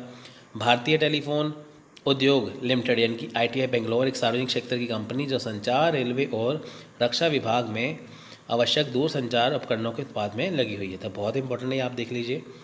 भारत संचार निगम लिमिटेड BSNL दूर संचार परिचालन विभाग और दूरसंचार सेवा विभाग की सम्मिलित और विलय इकाई है। देखिए इसमें क्या है, BSNL में DTO भी है और DTS भी है। इसे 1 अक्टूबर 2000 को लॉन्च किया गया। देखिए फ्रेंड्स, जैसे मान लीजिए कि आपके पास कोई भी टेलीफोन है, चाहे वो किसी भी कंपनी का हो, एयरटेल हो, जियो हो, आइडिया, कुछ भी हो, चाहे BSNL का ही हो, आपका जो हर कॉल है, हम कहते हैं ना कॉल की रिकॉर्डिंग हो रही है, आपका हर कॉल अगर हमारे भारत से कोई भी कॉल करेगा किसी भी नंबर से, किसी भी नेटवर्क से, तो वो जो कॉल है वो BSNL यानी कि भारतीय संचार निगम लिमिटेड से होके जाती है। यानी कि जो सरकार है वो आपकी, वो वहाँ से जो सरकारी जो कंपनी है BSNL, वहाँ से आपकी कॉल होके गुजरेगी वहाँ से। ऐसा नहीं है कि आपने कॉल उठाया बस वो हो गया, ठीक है। तो वहाँ पे आपकी रिकॉर्डिंग होती है पूरी, ठीक है। तो तभी तो इनके अंडर है गवर्नमेंट के, नहीं तो पता ही चलेगा कि कौन कैसे कहाँ पे कैसे बात कर रहा है, कुछ नहीं है, ठीक है। तो तभी इनकी कंपनियां जो इनके अंडर है, तो यानी कि सारी जो कॉल्स हैं वो इनके ज़रिए होके निकलती हैं। पहला मोबाइल फ़ोन भारत में पश्चिम बंगाल में के मुख्यमंत्री ज्योति बसु द्वारा दूर संचार मंत्री सुखराम को जुलाई 1995 में पेश किया गया। देखिए पहला फ़ोन किसे पेश किया गया था, पश्चिम बंगाल के मुख्यमंत्री ज्योति बसु द्वारा, यानी कि पश्चिम बंगाल के जो मुख्यमंत्री ज्योति बसु, उन्होंने किसे दिया था? दूरसंचार मंत्री सुखराम को। ठीक है, तो ये बहुत इंपॉर्टेंट है। संचार का टेलीफोन मॉडल पहली बार के क्षेत्र में विकसित किया गया था? आंसर है सूचना सिद्धांत। इनकी संचार जो टेलीफोन है क्यों लगाया गया है? सूचना सिद्धांत के अकॉर्डिंग। देखिए नेक्स्ट है इंटरनेट। इंटरनेट तो पता ही, आजकल कोई भी इंटरनेट के बिना तो रह नहीं सकता। जैसे मैं आपको वीडियो दूंगा तो आप इंटरनेट के ज़रिए ही चलाओगे इसको। तो इंटरनेट ने बहुत ज़्यादा क्रांति ला दी है। आजकल एक अच्छी तरह से डिजिटलाइजेशन शुरू हो चुका है। आपको कहीं पे भी ऑनलाइन ऑफलाइन कहीं भी कोचिंग करने की ज़रूरत नहीं पड़ती, कोई बुक्स पढ़ने की ज़रूरत नहीं पड़ती, सिर्फ आप वीडियो देखते हो, आपकी तैयारी हो जाती है। घर बैठे बैठे आप अच्छे टीचर से पढ़ सकते हो। तो देखिए, अमेरिका के वर्चस्व वाली दुनिया का सबसे बड़ा नेटवर्क भारत में 15 अगस्त 1995 से राज्य के स्वामित्व वाली यानी कि VSNL, देखिए वो BSNL है, ये VSNL यानी कि विडनेक संचार निगम लिमिटेड द्वारा उपलब्ध था। यानी कि देखिए अमेरिका की वर्चस्व वाली दुनिया, अमेरिका में देखिए जो शुरुआत हुई थी इंटरनेट की, ठीक है, तो वो आप देख सकते हैं, ठीक है, जो शुरुआत हुई थी तो भारत में 15 अगस्त 1995 में, ठीक है, जो नेट आया था वो VSNL के जरिए आया था। भारत में 1986 में शिक्षा अनुसंधान नेटवर्क यानी कि अर्नेट का इंटरनेट लॉन्च किया गया। यानी कि देखिए भारत में सबसे पहले जो अनुसंधान जो नेटवर्क है वो कौन सा था? वो अर्नेट था, यानी कि इंटरनेट नहीं था, वो अर्नेट का इंटरनेट था। दुनिया भर में इंटरनेट का उपयोग और सभी कंप्यूटरों के खुले नेटवर्क के लिए खड़ा है और बिना किसी प्रतिबंध के लिए खुला है। यानी कि देखिए दुनिया भर में कोई भी इंटरनेट का इस्तेमाल उपयोग कर सकता है। ठीक है, इंट्रानेट भी इंटरनेट का रूप है। देखिए इंटरनेट के बहुत सारे रूप हैं जो आगे हम इंफॉर्मेशन कम्युनिकेशन टेक्नोलॉजी में करेंगे। इंटरनेट है, इंट्रानेट होता है और इथरनेट होता है, तो काफ़ी होते हैं।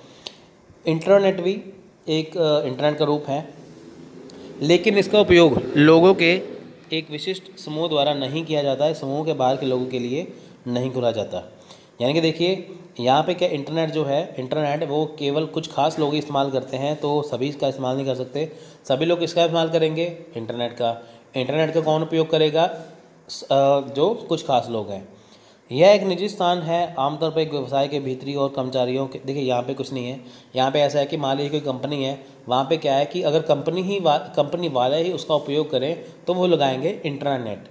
इंटरनेट क्या है? जो सभी के लिए जो खुला है, जो लेकिन जो इंटरनेट है वो किसी कंपनी के लिए है।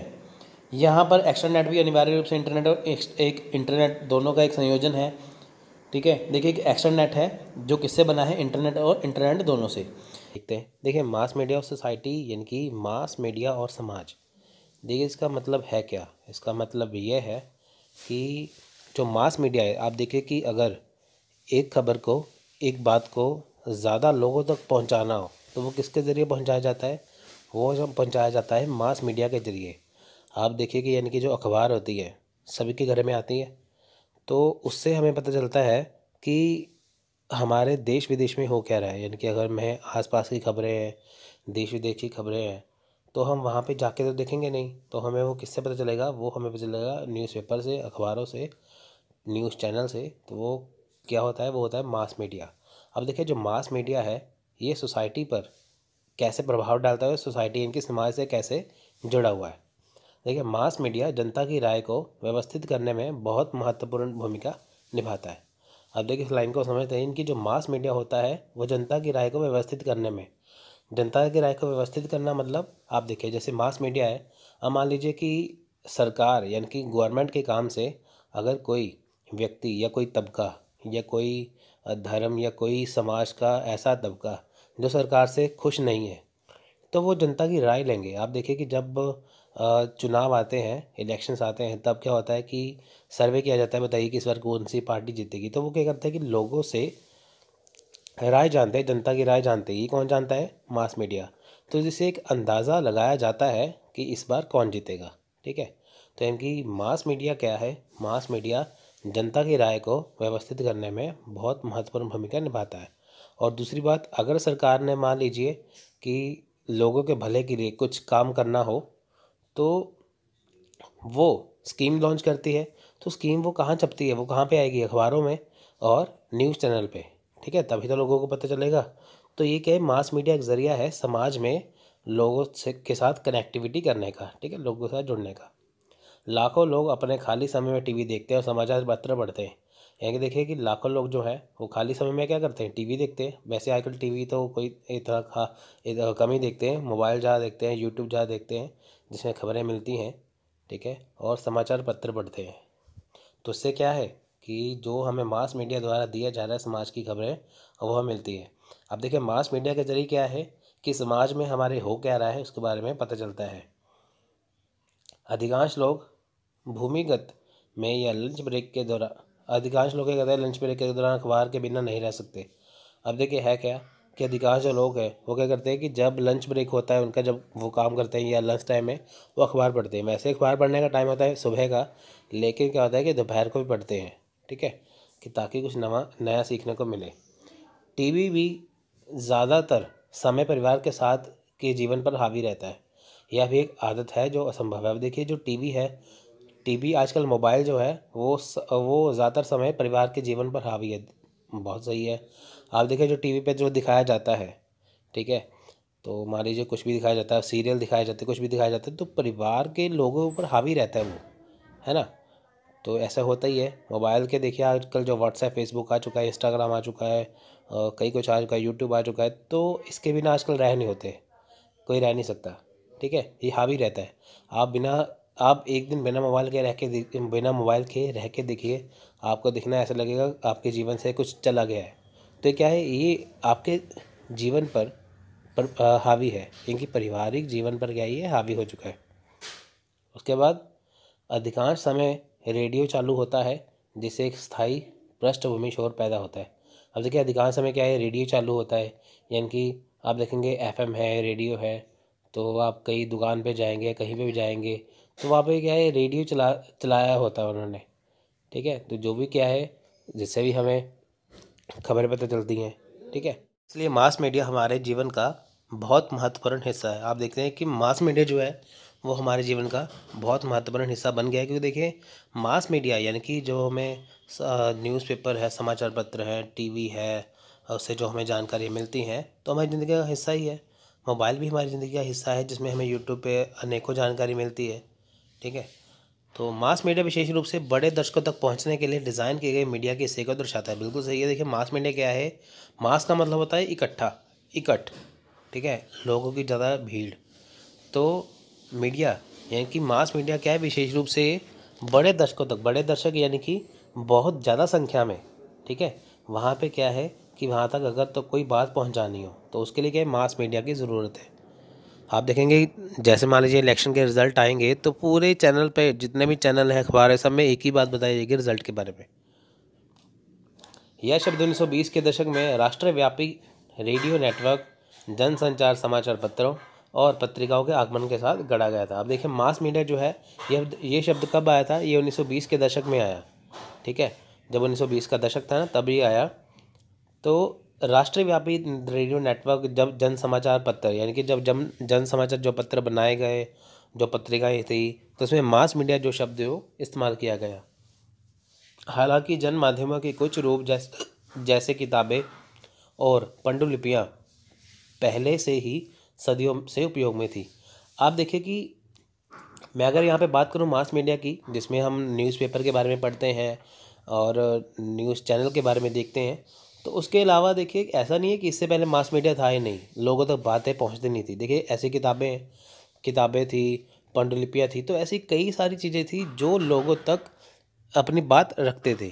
लेकिन जब से न्यूज़पेपर बने हैं, समाचार पत्र बने हैं, और जब से देखिए चैनल्स आए हैं, मोबाइल देखिए आज तक मोबाइल ने तो बहुत काम आसान कर दिया है, जब से आए हैं इससे क्या है कि जन जन तक लोगों तक बात पहुंचती है। पहले क्या होता था, देखिए किताबें जो थी, अगर मान लीजिए कुछ संदेश किसी किताबों में दिया है या किसी पत्रिकाओं में दिया है, तो जिनको पढ़ना लिखना आता था वही वो पढ़ते थे, है ना, तो कुछ लोगों तक पहुंचते थे। तो लेकिन आजकल क्या है कि हर एक के पास मोबाइल है, हर एक के घर में टीवी है, तो सबको सारी खबरें देखने सुनने को मिलती हैं, जिससे क्या है कि मास मीडिया का जो स्तर है वो काफ़ी बढ़ गया है। बड़े पैमाने पर मीडिया का उपयोग वास के लिए किया जाता था, व्यवसाय और सामाजिक सरोकार दोनों के लिए। देखिए बड़े पैमाने पर क्या था, मीडिया का उपयोग दोनों के लिए किया जाता था, व्यवसाय के लिए की और सामाजिक सरोकार के लिए की। सामाजिक सरोकार क्या है, यानी कि समाज में हमारे क्या हो रहा है वो, और व्यवसाय दोनों के लिए किया जा रहा है कि समाज में देखिए क्या हो रहा है, सामाजिक घटनाओं को कौन बताता है? ये मीडिया तो बताता है। इसमें विज्ञापन, विपणन, प्रचार, जनसंपर्क और राजनीतिक संचार शामिल हो सकते हैं। देखिए इसमें विज्ञापन भी है। आप देखिए अखबार पढ़ते हैं तो वहाँ पे विज्ञापन होते हैं, लिखा होता है कि कई कुछ लिखा होता है, आप देख सकते हैं जैसे, है ना, कई विज्ञापन दिए होते हैं। उसके अलावा देखिए जब आप न्यूज़ चैनल देखते हैं तो वहाँ पे नीचे भी विज्ञापन आ रहे होते हैं। ठीक है, तो वो सारी चीज़ें हैं। ठीक है, जब न्यूज़ दिखाते हैं वहाँ पे तो उसमें ब्रेक ले लेते हैं जब इसमें विज्ञापन दिखाया जाता है आपको। ये सारी चीज़ें क्या है, ये प्रचार के लिए काम आती हैं। देखिए मान लीजिए कि जैसे किसी ने अपने काम का प्रचार करना हो तो न्यूज़पेपर में वो पैम्फलेट डलवा देते हैं या न्यूज़पेपर में खबर छपवा देते हैं। तो ये क्या है, ये प्रचार भी इसका तरीका है और जनसंपर्क से जोड़ने का तरीका है। ठीक है, तो कि न्यूज़पेपर क्या है, मास मीडिया क्या है, विज्ञापन, विपणन वगैरह ये इनके काम आता है। यानी कि आप देखिए सभी के घर में अखबार आता है, तो आप देखेंगे आपके घर में जो अखबार आएगा वहाँ पे कुछ ना कुछ पैम्फलेट आपको मिलते रहेंगे, कागज़ मिलते रहेंगे कि ये इन्होंने ये किया है, आप यहाँ कोचिंग सेंटर में जाइए, आप इस बाबा के पास जाइए, आप इस दुकान पे जाइए। तो वहाँ पे ऐड कर रखी होती है उन्होंने। मनोरंजन पारंपरिक रूप से अभिनय, संगीत और खेल के प्रदर्शन के साथ 20वीं सदी के अंत से वीडियो और कंप्यूटर गेम के माध्यम से भी है। अब देखिए इसमें क्या मनोरंजन भी है, इसमें पारंपरिक रूप से अभिनय है। आप देखें कि अभिनेताओं की या उसकी उनकी खबरें छपती रहती हैं, इनमें होते हैं ना अखबार में। देखिए नेशनल, राष्ट्रीय स्तर की खबरें, अंतर्राष्ट्रीय स्तर की खबरें, आपके राज्य स्तर की खबरें और मनोरंजन जगत की खबरें, साथ में उसमें होता है खेल कूद, साथ में अर्थव्यवस्था और तो साइंस एंड टेक्नोलॉजी। बहुत सारे ऐसी चीज़ें बने होते हैं कि एक अखबार के अंदर आपको सारी ही चीज़ें दिखाई जाती हैं अलग अलग टाइप की। ठीक है, तो इलेक्ट्रॉनिक मीडिया और प्रिंट मीडिया भी शामिल है। देखिए इलेक्ट्रॉनिक मीडिया है यानी कि जो आपको टीवी पे दिखाई दे रहा है वो। प्रिंट मीडिया यानी कि जो अखबारें हैं जो प्रिंटेड होती हैं। ठीक है, तो होता है प्रिंटेड मीडिया, प्रिंट मीडिया और इलेक्ट्रॉनिक मीडिया जो टीवी पे दिखाई दे रहा है। इसमें दोनों शामिल है, प्रसारण संकीर्ण अर्थ में रेडियो टेलीविज़न के लिए। यानी कि इसमें क्या है, दोनों का काम एक ही है। एक है प्रिंट मीडिया जो आपको खबरें छपी छपाई मिलती हैं, एक है इलेक्ट्रॉनिक मीडिया जो आपके खबरें आप देखते हैं टीवी पे। विभिन्न प्रकार के रिकॉर्ड किए गए डिस्क या टेप के कई उदाहरण हैं। विभिन्न देखिए 20वीं शताब्दी में ये मुख्य रूप से संगीत के लिए उपयोग किए गए थे। आप देखें यहाँ पे कई आपको डिस्क मिल जाएंगी। ठीक है, वीडियो डिस्क, टेप मिल जाएंगी कई। तो ये सारी चीज़ें, तो फिल्म सबसे अधिक बार मनोरंजन के लिए उपयोग की जाती है, लेकिन वृत्त चित्रों के लिए भी। आप देखिए कि ऐसा नहीं है कि अगर हम बात करें यहाँ पे सिर्फ अखबारों की, टेलीविज़न की, जो सिनेमा है वो भी, ये भी जनसंचार का है। आप देखिए कि आपने भगत सिंह के बारे में किताबों में पढ़ा है, झांसी की रानी के बारे में किताबों में पढ़ा है, महात्मा गांधी के बारे में किताबों में पढ़ा है और हमारे जो राष्ट्रीय आंदोलन है उसके बारे में किताबों में पढ़ा है। तो देखिए यही सारी चीज़ें आपको फिल्मों के रूप में भी दी गई हैं। तो जो आप चीज़ें पढ़ते हैं वही चीज़ें आपको फिल्म के रूप में दिखाई जाती है, तो उससे आपको इतिहास बहुत जल्दी से समझ में आता है। तो जो फिल्में हैं, जो सिनेमा जगत है, वो भी क्या है, वो भी मास मीडिया का ही है ना। फिल्मों से आप सभी कुछ सीखते हैं। इसलिए प्रेस, रेडियो, टेलीविज़न समाज के लिए सबसे जीवन में एक बड़ी भूमिका निभाते हैं। वे लोगों को सूचित करते हैं, शिक्षित करते हैं और उनका मनोरंजन करते हैं। यानी देखिए प्रेस है, रेडियो है, टेलीविज़न है, इस समाज के लिए क्या है, बड़ी भूमिका निभाते हैं। आप देखिए प्रेस में यानी अखबारों में कुछ पढ़ेंगे तो आपको चीज़ें समझ में आएंगी कि हमारे आसपास क्या हो रहा है। रेडियो में खबरें सुनेंगे तब भी समझ में आएगा। टेलीविज़न में अगर आप कुछ देखेंगे आपको पता लगेंगी कि हमारे समाज में हो क्या रहा है। ठीक है, ये सारे क्या है, आपको शिक्षित करती हैं। ठीक है, तो यानी कि मान लीजिए कि आप कोई खबरें देख रहे हैं या आप कोई ऐसा चैनल देख रहे हैं जिसमें आपको जैसे CID आता था पहले, तो उसमें क्या है कि आपको कई नई नई चीज़ें देखने को मिलती थी। तो इनसे क्या है, आप शिक्षित होते हैं घर बैठे। हालांकि आपको इसकी पढ़ाई नहीं करते कि आपको ये चीज़ें आ रही हैं, तो आप ये इनसे देख के सीख रहे हो। वे लोगों को दुनिया को देखने के तरीके को भी प्रभावित करते हैं और इन्हें अपने विचार बदलते हैं। देखिए लोगों को दुनिया के देखने तरीके का भी देखिए, मान लीजिए कि आप मान लीजिए कि कुछ सीरियल देख रहे हैं, कुछ नाटक देख रहे हैं, कुछ अखबार पढ़ रहे हैं, तो आपका देखने का नज़रिया, जैसे मान लीजिए कि वहाँ पर दिखा रहे हैं कि ये गरीब आदमी बहुत मेहनत कर रहा है, वो ये कर रहा है, ऐसे करके कर रहा है, तो आपको देखने का नज़रिया, जो गरीबों के प्रति नज़रिया है, वो देखने को मिलेगा। ठीक है, जैसे हमारे देश में बेरोज़गारी ज़्यादा है। ठीक है, तो आपको देखने का नज़रिया होगा कि बेरोज़गारी क्यों है, तो आपका पॉइंट ऑफ व्यू जो है, जो देखने का